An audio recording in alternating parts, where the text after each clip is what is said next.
Bonjour tout le monde, ici Poutineman. Aujourd'hui, je réagis à l'article de Madame Bombardier et de quelques autres qui insinue que Québec solidaire est un danger pour notre démocratie actuelle et elle va même jusqu'à dire qu'un spécialiste de la pensée communiste débusquera leur intention, la socialisation systématique des activités économiques. Donc, quand je lis ça, la première réaction que j'ai, c'est est-ce que c'est une si mauvaise chose que de menacer notre démocratie actuelle? Parce que moi, je regarde ça, je me dis, en gros, la démocratie actuelle, c'est quoi? On vote pour un capitaine et une équipe qui vont diriger le navire pendant 4 ans. Ils nous promettent n'importe quoi. Et une fois qu'ils sont aux commandes, ben, ils peuvent changer de destination, changer leur plan, tout. Puis nous autres, ben, on peut rien faire à part chialer pendant 4 ans, 4 ans et attendre de nouveau pour voter pour un autre capitaine de bateau et son équipe qui vont faire la même chose. Je ne sais pas si on appelle ça vraiment une démocratie. Il me semblait qu'une démocratie, c'était vraiment pour le peuple. C'est un système qui est établi en fonction de répondre aux citoyens. Je trouve pas que notre système actuel de démocratie reflète ça, hein. Moi, je trouve plus que c'est, finalement une forme de dictature déguisée, là, tu sais, qui nous donne l'impression qu'on participe. Donc finalement, si Québec solidaire peuvent, menacer cette supposée, démocratie, pourquoi pas? Tu sais, honnêtement, il serait vraiment temps qu'on repense le tout. Donc, autant là, on parle autant, du mode de scrutin que la façon de gérer tout ça. Donc, c'est ça. Est-ce que c'est vraiment un problème de droite, de gauche, de socialistes, puis de libéraux, de conservateurs? Non, moi, je pense que c'est vraiment la démocratie qui est à revoir dans son ensemble. Avec la technologie d'aujourd'hui, Internet, on aurait d'autres possibilités. Bref, il faut repenser tout ça. Donc, Québec solidaire menace cette démocratie, pas de problème. Deuxième chose, elle semble mélanger communisme et socialisme, ce que les Américains font à merveille depuis très longtemps, depuis l'après-guerre, après la Deuxième Guerre mondiale. Là, tu sais, c'est comme, ils ont réussi à tout mettre ça dans une espèce de melting pot, là, socialiste, communiste. Là, c'est dangereux, c'est dangereux.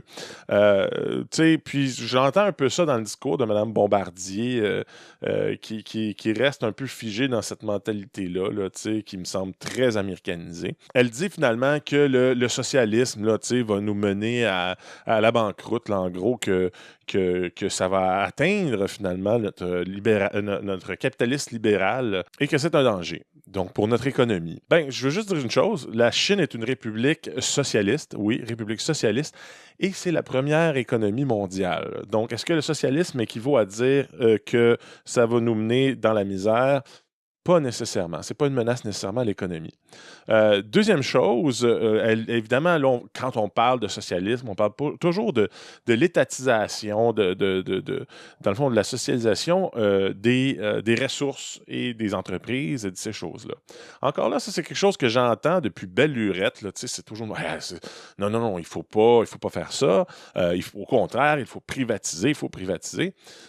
Étonnamment, on me dit ça un peu comme toujours une forme de terreur, mais on me donne jamais vraiment d'exemples. Puis les exemples que j'ai, c'est Hydro-Québec, l'Auto-Québec, la SAQ.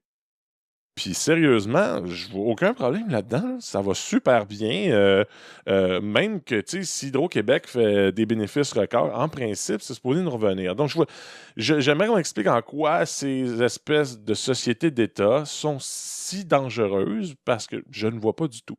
J'amène même un deuxième point. Je pense qu'on fait encore une fois un mauvais focus. Je pense qu'on dit ah, c'est dangereux.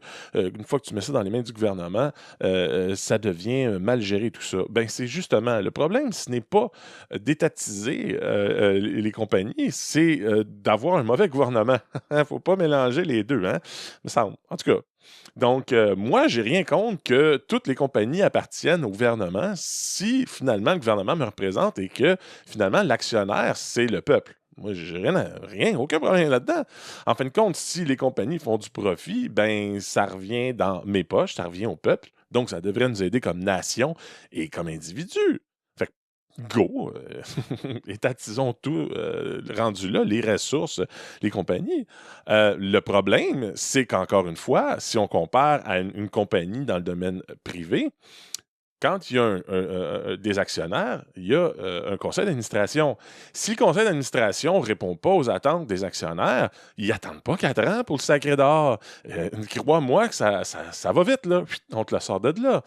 Et ce comité-là, ce CA-là, conseil d'administration, doit rendre des comptes là, aux actionnaires. Donc là, je vois une différence. Nous, le gouvernement ne nous rend pas de compte, prend des décisions, on ne peut rien dire. Et en gros, si tu n'es pas content, dans 4 ans, tu voteras pour changer les choses. Mais bon, il ne se passe rien. Donc le problème, je ne pense pas que c'est temps de mettre nos ressources, de mettre les compagnies dans l'État. C'est plutôt d'avoir un État qui gère vraiment mal nos ressources et les compagnies de l'État. En tout cas, c'est mon point de vue. De toute façon, en terminant, je dirais que, encore une fois, je ne dis pas que le capitalisme n'a pas servi, que le libéralisme économique n'a pas servi, et que la démocratie actuelle n'a pas servi. Je dis juste que, comme l'énergie fossile, ça appartient au passé. Ça a servi, mais là, on est en train de se rendre compte que ça a bien des défauts. T'sais. Fait que je pense qu'il est juste temps de bouger vers quelque chose d'autre. Il est juste temps de dire, OK, ça a servi, c'est bien, bravo. Mais là, on ne peut plus continuer avec ça parce que tout ça, ça taxe énormément de choses. S'il y a bien quelque chose qu'on s'est rendu compte, c'est que le capitalisme, le libéralisme économique a en gros hypothéqué le futur énormément, de la même façon que l'énergie fossile. Hein? On ne savait pas, mais maintenant on le sait. Donc là, on a des pays endettés, on est endetté économiquement, on est endetté écologiquement, et on ne peut plus continuer comme ça. Donc, en gros, je termine en disant, Mme Bombardier, OK, fine, vous êtes un peu encastré dans votre vieille mentalité des années 80. Vous pensez juste, encore une fois, avec les dollars. Je pense qu'il est temps de sortir un peu de ça puis de voir autrement. Et moi, je ne suis pas un gros fan de Québec solidaire, mais au moins, il semble proposer des solutions dans ce sens-là. On pourrait être encore beaucoup plus radical que ça. Bref, en tout cas, je suis prêt à vous écouter si vous avez d'autres idées, Mme Bombardier. Moi, je suis tout oui. Si vous voyez autre chose que de stagner puis de rester avec ce qu'on fait depuis 50 ans, ben je suis ouvert. Mais il faudrait peut-être que vous regardiez ce qui se passe un petit peu puis que vous vous rendiez compte que il y a bien des choses qui ne vont pas là. Anyways, c'était mon opinion aujourd'hui. Hein? Ben oui, mon opinion plus qu'un questionnement. Mais bref, je reste quand même toujours dans l'optique d'une discussion. Donc, si vous avez des choses, vous n'êtes pas d'accord avec moi, je vous écoute. J'aimerais bien lire vos commentaires. Si vous trouvez que j'ai raison, vous pouvez le partager. Si Mme Bombardier, vous m'écoutez, eh ben, je suis tout oui. Et voilà. Donc, si vous voulez que j'en fasse d'autres vidéos, pas de problème, ça me fait plaisir. Abonnez-vous à Poutineman sur Facebook et sur YouTube. Merci tout le monde. À la prochaine.